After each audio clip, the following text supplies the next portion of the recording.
Welcome to the Magnetic Marketing Podcast. Today we get to listen as Dave D interviews an under 40 CEO.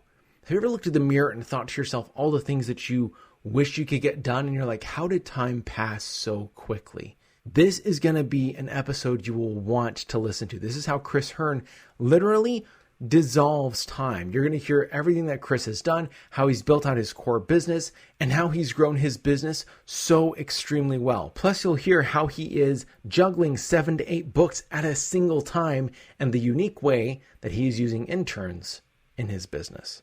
Let's listen in to Dave D and Chris Hearn as we talk about how one wildly successful CEO gets it all done. I don't think there's anybody that has had a bigger impact in the field of direct response than Dan Kennedy. The legend of Dan Kennedy should be ignored at your own peril. They're not really lessons, they're kind of laws that you live by. Dan opened my eyes to what small business marketing looks like. Dan teaches strategic direct response that is timeless. His ripple effect touches people who don't even know his name. The world as we know it was changed because Dan Kennedy became obsessed with marketing. Welcome to the Magnetic Marketing Podcast with your host, Dan Kennedy. Hello, everybody. This is Dave D, Chief Marketing Officer of GKIC, and welcome to your Gold Members CD. And my very special guest and good friend is Chris Hearn. And Chris is the CEO of Mercantile Capital. And as CEO, he does a lot more than what a traditional CEO does. He just does about everything that you could possibly do in the business that needs doing. He provides the direction and the support for the underwriting team, and we're going to discuss exactly what his business is. He dreams up really, really cool marketing and advertising. He does incredible videos. If you haven't seen Chris's videos, then we're going to definitely give out your blog, Chris, so people can check it out. He's really a master marketer and master salesperson. He's also a really smart guy. He graduated from Loyola University with 2 magna cum laude bachelor degrees. He earned a master's degree from the University of Pennsylvania's Fels Center, and that was formerly at Wharton School of Business. He also went to Georgetown briefly, but then decided, hey, the world does not need another lawyer. So he's done a lot of things. And in addition to all of that, he is also the CEO, chairman, and co-founder of an upscale men's barbershop called Kennedy's All-American Barber Club. And he's got a baby face, and he attributes it to the straight razor shaves. And by the way, Chris, just so you know, that video, I also wanted, that video that you did about how to shave properly was unbelievable. And you probably don't know this, but I'm actually following that procedure right now. I got a mirror for inside the shower, got the oils, did the whole thing. So awesome. Really cool. So welcome to the call. Thanks for having me, Dave. Yeah, I'm glad you saw that video, and it's kind of shocking. I have guys literally come up to me. It happens about once a week on the street, wherever I'm at, saying, "Hey, I saw that video. Thanks, I'm following that, whatever." I never would have thought to do some of those things, and yeah, so it's pretty cool. And by the way, I think we had Mr. Kennedy until you started mentioning all my academic accomplishments, which I think that's about when he probably just ejected this out of his CD player. Yeah, exactly right. So, Chris, tell us a little bit about your core business and what that's all about, and then we're going to get really into the discussion about how you accomplish all the things that you accomplish and how you've done it at such a young age as well. Okay, all right. Well, I'm about to turn 40, Dave. So you're going to date me. No, you're not that young. You know what it is? It's the way you take care of your skin, I guess, with all the barbershop stuff. It's clearly that. For years, I've told people, I'm the best looking 65-year-old they've ever seen. But I'll make it real simple because I know you don't want me, and nor do the listeners want me to get into all the technical detail because it'll make your head spins. But basically, I finance commercial property for business owners and entrepreneurs all around the U.S. That's all I do. That's what I like to do. I don't want to deal with the indecision committee process crap of large organizations. I like to work with small business owners. I get great personal satisfaction working with them. I consider myself a small business owner, so these are my people, and I like to work with my people. And basically what we do is we create wealth for them, usually lasting generations in the way that we do it, the smarter financing that we provide. So that's what we do, Dave. Yeah, and you do it really well. And I think one of the keys is that you're really passionate about this. You really love this business. You go to your office and you've got pictures all over the place of all of the different buildings that you've helped entrepreneurs get in. That's right. You've worked with people who are in our mastermind group to help them out, and so you've got a real passion for it. How did you get started though in this? And so let's go back to, was there ever a time, Chris, that you were struggling? Was there ever a time that I was struggling? Gosh, or were you just a superstar? Or were you just a superstar right out of the gate? I mean, seriously. I mean, I think it's an important. Yeah, it's an important question. I'm going to try not to have my Roy Firestone moment and cry or anything on this call. I think I grew up in a pretty working class neighborhood outside of Peoria, Illinois, so downstate Illinois. People know Peoria from Caterpillar. That's the world headquarters, as long as they can keep it. And I grew up in a broken home, and I started working when I was 8, and I've pretty much been working ever since. Wow. I call that hustling. Back then it was, your typical thing that most, I think teenage kids do in the Midwest, which is, let's call lawn maintenance, which means in the spring and summer you're mowing grass, in the fall you're raking leaves, and in the wintertime you're shoveling snow. And so I did that. It's actually kind of funny. I learned early on to fire my first customer, or one of my first customers, and it's going to sound horribly crass here, but when a little old lady had me shovel both of her driveways. She barely used one, but she wanted to have the other one cleaned, and a driveway would take a while when you're 8 years old. I mean, it's not just like a sidewalk, right? And she wanted to pay me like $5, and I probably spent like an hour and a half, and I'm like, you know what? Sorry, I did it this one time. Thanks for the $5. I will be avoiding your house in the future snowstorms. So... But you know what's cool about that? Because Dan is always talking about marketing and selling to the affluent, and so even at your young age, that's what you decided to do. Yeah. Really? Well, I mean, it kind of happenstance. I think you just get pissed off, and you're like, well, geez, I could have done 4 sidewalks, homes, and made $10 each for what you just paid me. So, yeah, sometimes you learn by trial by fire, I guess. So I don't know. I just, I've been always working, and, I think I did grow up kind of young, I was kind of, I didn't get kicked out of the house or any time, but I basically, I've been pretty much working since then, and had a job or multiple jobs. I actually had multiple jobs many times, and was active in school and sports and all the other stuff. So, and I pretty much left home at 17, and only go back to visit every once in a while, that sort of a thing. It's one of those things in downstate Illinois. You don't have a ton of choices, and in most cases, you got to get out of town. It's a great place to grow up, but you got to get out to go to the big cities and do your thing. So, but yeah, I mean, Dave, I've had what you're calling failures along the way every once in a while. I mean, I don't like to even use that word, because I think every time you fail, there's hopefully a lesson there if you look hard enough. And so I just feel like they're bumps along the road, little things here and there, learn from it, try not to do, if it was a stupid thing, try not to do it again, move on, and be smarter the next time. Now, you're involved in a lot of different projects, from the barbershop to your core business. I just saw a video of you speaking before the Senate. You're creating unbelievable marketing materials all the time. You're in the process of writing a book, which is coming out. Yep. So I guess the first question I really have for you is, what are some of the strategies you use to keep all of this straight? And just so the folks on the call understand this, Chris is running, quote, a real business. I mean, he's got well, no, it's important. I mean, you're not a guy working out of your bedroom. No, I've got anything 25. wrong with that? Yeah, no. I've got 25 employees, 7 part-time employees in one business, and the other business, technically, since they all effectively report to me, I mean, we're probably pushing, 70, 80 employees in that business, in Kennedy's business. That's a franchise, but still. So how do I keep it all straight? Is that what you're asking? Yeah, I mean, how do you keep it all straight, get it all done? Because I think another important point that we need to make here is the balance that you have Yes. In your life. My running joke is, and then I'll give you behind it, is I'm a Gemini, so it depends on what hat I put on. So I can at least do two things at any given time. But the reality is, and this kind of harkens back to what I said earlier, and I should have elaborated, is I'm one of these guys, and I don't know what it is. I'm not sure where I get it. You know, if you were to have my mother on the call right now, Dave, she'd say, I don't know how he does it, where he gets it from. It doesn't get it from me. You know, I've been telling him he's been burning the candle at both ends since he was 10. So far I haven't burned out yet. But I think success is an obligation.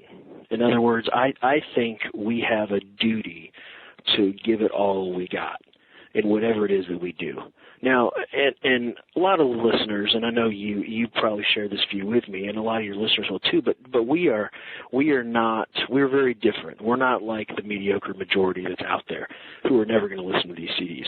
I mean, the reality is, I just think that, I don't know, and we can get into spiritual and religious things if you want, but really, I just feel like you're given this life and you got to bust your ass, and you ought to try your best and give it everything you got. And so I view that as kind of my walking around life philosophy.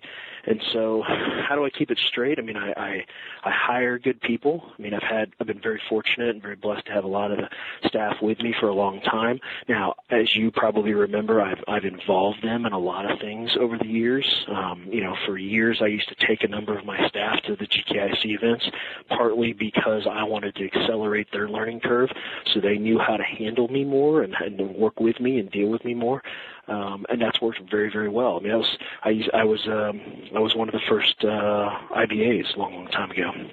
And part of the reason I did it was because I wanted my staff to help participate, at least my marketing staff, in a lot of those meetings, the marketing of the meetings, the running of the meetings, listening to what happens at the meetings, and we've benefited considerably by that. It wasn't just as to make money, it was also to sort of leverage what I already have. So those are some of the things that I've done. Does that answer your question? Yeah, absolutely. And just on to that, one of the things that no one has ever talked about on these calls, and I think it's really important, and I'd like to get into a little bit of detail about it, is how you use interns. Because you've got a very, very unique way of using interns. First of all, why did you decide to use interns? Second, how do you find the interns? And then third, what do you have the interns do that could be applicable to anyone who's looking to bring people on board? Okay, so interns. When I started my main company, Mercantile, about 10 years ago, I wanted to, and again, I you know, we're going to go back and forth with like my personality and my background and stuff, but I'm not a real, how do I put this? I'm not one of these guys that just does whatever somebody says. I'm not a good follower. I know when to follow, and everybody has to follow at some point. They can't lead all the time. But I'm not the most respectful individual of authority figures. You know, it was funny when I was in grade school. They didn't know what the hell to do with me. I went to public grade school. I used to get A's in every subject, and was bored out of my mind, and was basically sort of the guy in the corner that would tell the bad kids, hey, I got an idea. Why don't you go do this? I was sort of like the mastermind of all the bad shit that they did. And so that's kind of what I did. And so I usually would get C's, D's, and F's in conduct. And, in fact, I oftentimes talked my way out of F's in conduct up to D's. And you know, my mother didn't know what the hell to do with me. And I mean, literally, she was just at a loss. And so I remember distinctly when I was in 8th grade, I found out that I would not get graded on conduct when I went to high school. And I was so excited by that. I just thought that was a great, great thing. And so I guess the reason I bring all this up, Dave, is I've sort of been defying convention, and I don't really fit into sort of the norms all the time, and it's stayed with me for a long term, still to this day, and that actually, believe it or not, is the genesis of why do I have interns. Well, when I started this company 10 years ago, I didn't want to be like every other commercial bank, okay? I wanted to do things a little bit different. The problem in the banking community is, you know, if you've seen it, bankers they jump around. They go from one bank to the next bank to the next bank. I mean, I have somebody in town here I've known for probably 12 years, and she's on her 8th bank in 12 years. It's like, wow. I mean, and you know, they try their best to move their clients with them when they move, but at some point you get a little irritated by it, and it just, you know, it's silly. My point is they all take their baggage with them as well, okay? And so when I started this company, I wanted to hire people that would sort of join me in the revolution, okay? And what I mean by that is they would be young, enthusiastic, energetic, hopefully smart folks that I could train my way, and my way is a little bit different because I've been in the industry long enough. I know what works and what doesn't work, and we're going to try and focus on not tradition, but we're going to focus on what works, what gets us our results, period. And if getting us our results means we're going to do things that hardly anybody else does in the industry, then that's okay, and we're going to be fine with that. Okay. Well, if you try to sell that, you know, that viewpoint on a 50-year-old, you're probably going to fail. But you can sell it on new college grads. You can sell it on college kids, especially now that they can't find jobs in a lot of places. And so that's where we started. I was literally in like a 250 square foot office that actually now is a copy room. That shows you how small it was. And it was myself and my first hire. And she had just graduated. And then I immediately wanted to hire an intern because I knew that for me, our internship program has never been what people think of as interns, you know, going and make coffee and getting dry cleaning and walking the dog and making copies and all that kind of crap. For me, our internship program is really an apprenticeship program. So if they prove themselves to me, and I'm going to give them real responsibilities, I'm going to give them real tasks to do that are meaningful to our business. And oh, by the way, I pay them, okay, which again was just kind of a novelty. I mean, they're so much more grateful when you actually pay them, and most of them are getting college credit anyway. But if you'll do all this, you find your future employees. I mean, it's basically an audition, and that's how I always viewed it, and that's why I'm now had Dave. I just looked at it the other day. We are now on our 63rd and 64th interns that we've hired. Those are 2 new ones for this summer. We've actually got 4 this summer. And so, and we'll have another one joining us later this summer, who's a friend of yours and mine. It's his son who's going to come spend about 6 weeks with me in Orlando. And of those, I've actually hired as full-time employees. I think we're up to like 13 of them that were former interns that have become full-time employees. Now, that's not a huge percentage, but it's decent enough. I mean, what is that, like 15%, 20%, something like that? I mean, it's pretty decent. And, you know, and they know how I operate. And we sort of have I'll call it an onboarding program where we give them what we call our intern survival guide. And it's, you know, I've shared this before I know you've seen it before, but I mean, it basically talks about who we are as a company, our philosophy, what we expect. I mean, something simple like, and I'm looking at it right now, you know, be on time, be busy. And when we say be busy, find useful things to do. Be curious, be excited, you know, because I try to hire for attitudes much more so than I do for skills. I can teach them the skills, but the attitude is crucial. Take notes. So one of the things that's in this little book it talks about, and there's actually pages, blank pages, lined pages for notes, is you should, you know, somebody said years ago, you should never go in a meeting with Chris without a pen and a paper. Because he's probably going to give you something to do, or he's going to say something you're going to want to remember. And if you can't write it down, you're going to forget it. It's just human nature. And so all these different things. Another one is be in touch. You know, basically it's what, you know, if we have to ask, what are you working on, that's not very good. You know, so it's just little simple things like that. There's a few little quotes in here as well. But that's something that we developed years ago.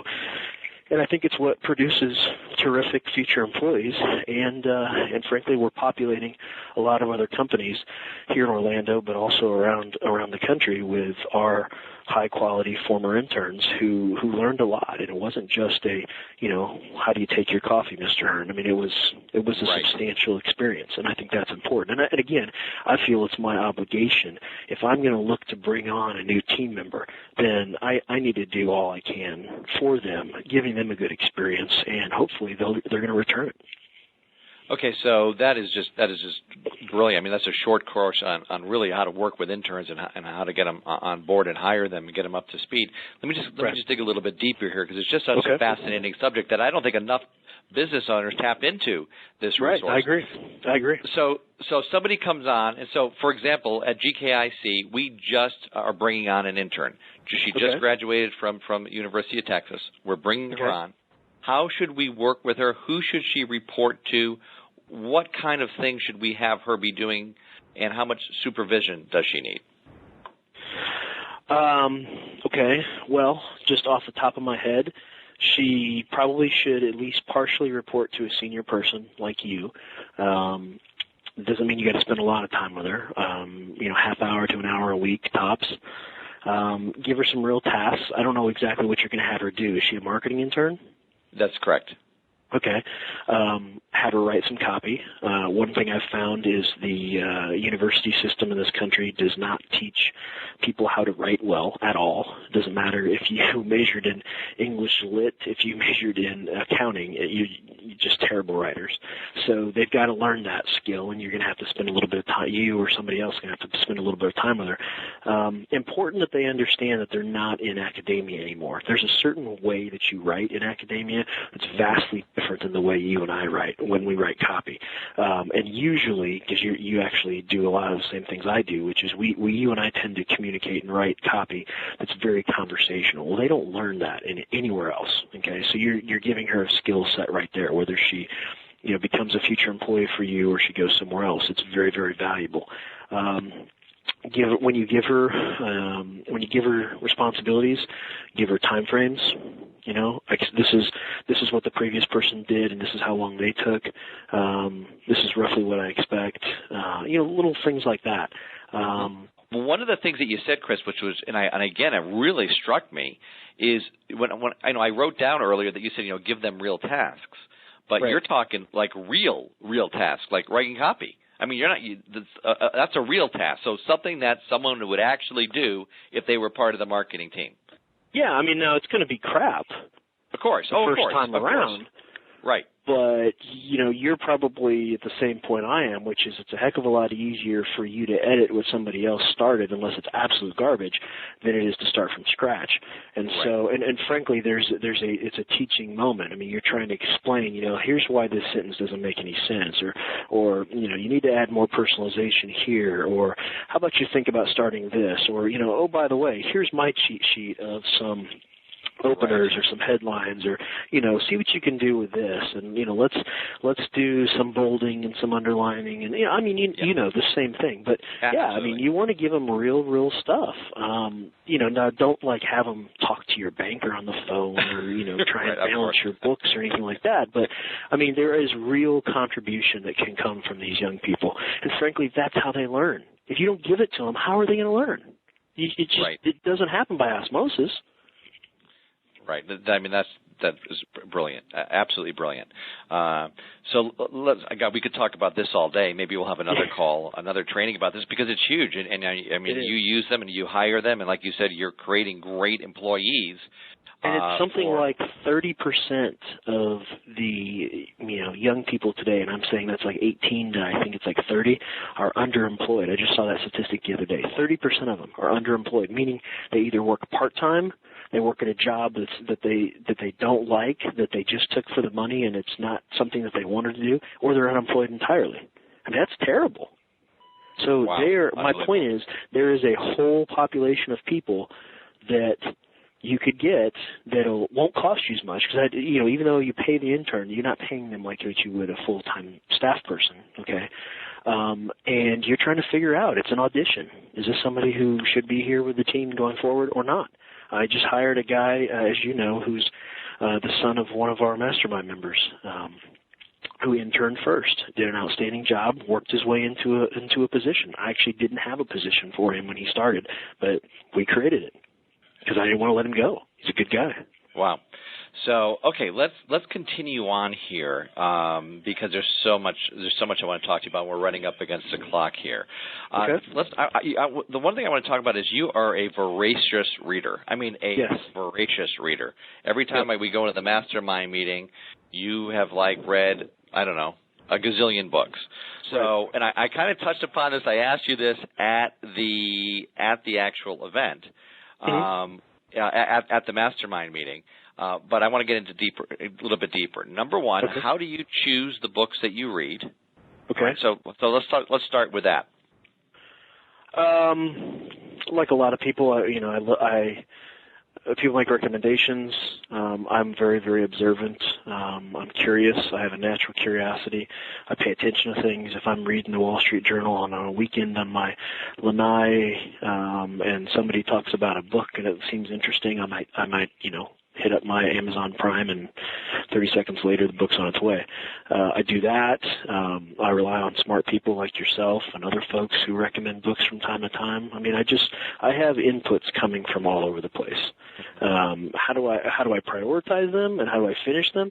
I mean, that's the rub, because I mean, I still have this method, I guess, that I developed in college, which is I have 7 or 8 books going at any given time in various stages of completion. And if at some point, if I haven't picked it up and it's been, 3, 4, 5 weeks, I pretty much just throw it back in my library and forget about it, because it probably wasn't enough there to captivate me to keep me finishing it. So, and I don't always read. I read a lot of business books, obviously, a lot of nonfiction, but I also read some fiction. I've gotten better over the years. Some of that's been Dan prodding people to read a little more fiction, and so I've started doing that a little bit more. And then I also, as you know, I have a little bit longer commute than I used to, in that we moved our offices to downtown Orlando, and I moved my kids out of one school into a further school for other reasons we can talk about in a minute. But so now I have an elongated commute, and so while I'm doing, I'm basically doing the what do we call it, the Windshield University. I've got audiobooks that I haven't, I got pious stashes and stashes of audiobooks that I get to, and my wife's convinced that this is other than caffeine, this is my one big addiction, is that I'm an audiophile, or whatever you call it, the people that collect books and buy books all the time. So I really use my Amazon Prime account, let me tell you. Why do you like the traditional print book as opposed to the ebook or the Kindle book? Because I know that you really like the physical book. Why is that? Is there an advantage to it in your mind? The advantage is, well, for starters, I have a home library. I have in my office, which you've been in, you probably saw, I got hundreds of books in there as well. I like seeing books. I feel like they're all little accomplishments if I got through them and finish them. I like the highlight. I like to dog ear the pages. Just a variety. And I like the tactile feel of a book. I mean, I'm old school, I guess. I don't know. I haven't gotten into the Kindle stuff. I mean, it's the same thing like when I edit copy. I mean, I could do it on the computer, backspace, whatever, and type it in or whatever. But, you talk to any of my marketing staff and they'll tell you they have to print stuff out, hand it to me, and I whip out the pen, and that's how I edit. I don't know. It's just a tactile thing, I guess. Cool. Well, Chris, thank you so much. It was a real pleasure, as always, talking to you. It was fantastic, so thank you so much. Thanks for having me, Dave. I appreciate it, and hope everybody enjoyed the call. Thank you for listening to the Magnetic Marketing Podcast with Dan Kennedy. If you love hearing in on these lost Dan Kennedy talks and speeches and calls, then please let someone else know about this podcast. That's how you can help it to grow. And the more it grows, the more free Dan Kennedy we can bring to you. Also, Dan would love to give you the most incredible free gift ever, designed to help you make maximum money in minimum time. Now, this free gift comes with almost $20,000 in pure money-making information for free, just for saying maybe. You can get this gift from Dan right now at nobsletter.com. Not only will you get the $20,000 gift, you're also going to get a subscription to 2 marketing newsletters that will be hand-delivered by the mailman to your mailbox each and every month. One from Dan Kennedy and one from me, Russell Brunson. To get this gift and your subscription, go to nobsletter.com right now.